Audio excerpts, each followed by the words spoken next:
ओम नमः शिवाय। प्यारे भक्तों, इस वीडियो में आप श्री शिव महापुराण महात्म्य का श्रवण करेंगे।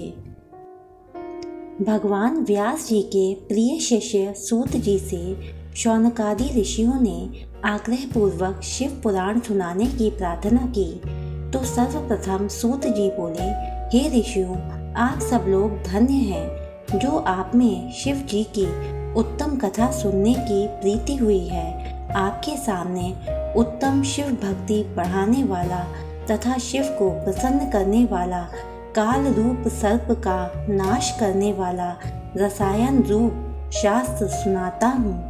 इस शास्त्र का वर्णन श्री शिव जी ने स्वयं अपने श्रीमुख से श्री सनत कुमार जी से किया, इसलिए इसे शिव महापुराण कहा है।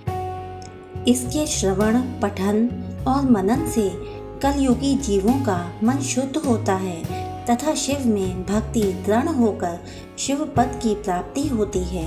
हे महर्षियों, सर्व प्रकार के दान और यज्ञों के करने से जिस फल की प्राप्ति होती है वह फल शिव पुराण के श्रोता को अनायास ही मिल जाता है।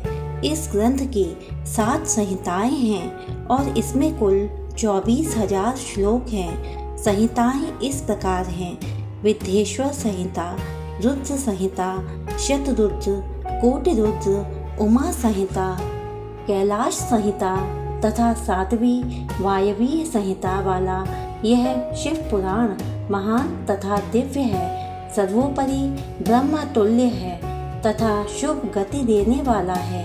आत्मवेत्ता पुरुष को इस पुराण का सदा सेवन करना चाहिए। पापी देवराज की मुक्ति कथा। सूत जी बोले, हे श्रेष्ठ ऋषियों, जो दुराचारी, पापी, कामी एवं दुष्ट जन हो वे भी इस कथा के द्वारा शुद्ध हो जाते हैं। लालची, मिथ्याभाषी, माता पिता को दुख देने वाले, दंभी, पाखंडी, हिंसक, पतित, द्वेषी, क्रूर आत्मा, निर्दय पुरुष भी कलयुग में इसके द्वारा पवित्र हो जाते हैं। इस प्रसंग में एक प्राचीन इतिहास आपको सुनाता हूँ जिसके श्रवण करने पर सभी पापों का नाश होता है। किरात नगर में एक दरिद्री और दुराचारी ब्राह्मण रहता था जो धर्म एवं देवों से विमुख था। संध्या वंदन तो क्या, वह स्नान तक भी नहीं करता था। उसने अधर्म के द्वारा बहुत सा धन इकट्ठा किया था। एक बार एक तालाब पर स्नान करने गया। वहाँ एक शोभावती नाम की वेश्या भी आई थी। वह उसे देखकर व्याकुल हो गया। वह वेश्या भी एक धनी पुरुष को अपनी ओर आकर्षित देखकर परम प्रसन्न हुई। वे दोनों स्त्री पुरुष चिरकाल तक कामासक्त होकर विहार करते रहे। उस ब्राह्मणाधम को उसके माता पिता आदि ने बार बार समझाया, परंतु उसने उनकी एक न मानी। उस नीच ने एक दिन रात्रि में ईर्ष्या के कारण सोते हुए माता पिता तथा स्त्री को मार डाला और धन संपत्ति ले जाकर वेश्या को दे दी। दैवयोग से वह प्रतिष्ठापुर में आया। वहाँ उसने एक शिवालय देखा जिसमें अनेक साधुजन एकत्र थे। वह ब्राह्मण वहाँ बीमार पड़ गया। इसी अवस्था में उसने एक ब्राह्मण के मुख से शिव जी की परम पवित्र कथा सुनी।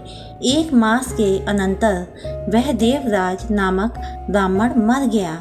यमदूत उसे पकड़कर यमपुरी ले गए। उसी समय शिवलोक से शिवजी के दूत त्रिशूल लिए, भस्म लगाए, रुद्राक्ष धारण किए उसे लेने यमलोक में पहुंच गए और यमदूतों से देवराज को छुड़ा लिया। फिर उसे दिव्य विमान पर चढ़ाकर कैलाश पर ले जाने लगे। उस समय यमपुरी में भारी कोलाहल हुआ। उसे सुनकर स्वयं यमराज वहां आए और साक्षात शिव के समान उनके 4 दूतों को देखकर उनकी यथाविधि पूजा की। धर्मराज ज्ञान के द्वारा सब कुछ जान गए थे। दूतों ने ब्राह्मण को ले जाकर दया के सागर शिव को अर्पित किया। हे मुनि, शिव की यह कथा परम पावनी है, जिसके श्रवण मात्र से महापापी ब्राह्मण भी मुक्त हो गया। अतः शिव पुराण की कथा को विधि पूर्वक सुनने से तो अमर फल की प्राप्ति होती है। प्यारे भक्तों, तो ये थी पापी देवराज की मुक्ति कथा, जिसके द्वारा हमने जाना श्री शिव पुराण महात्म्य को। ओम नमः शिवाय।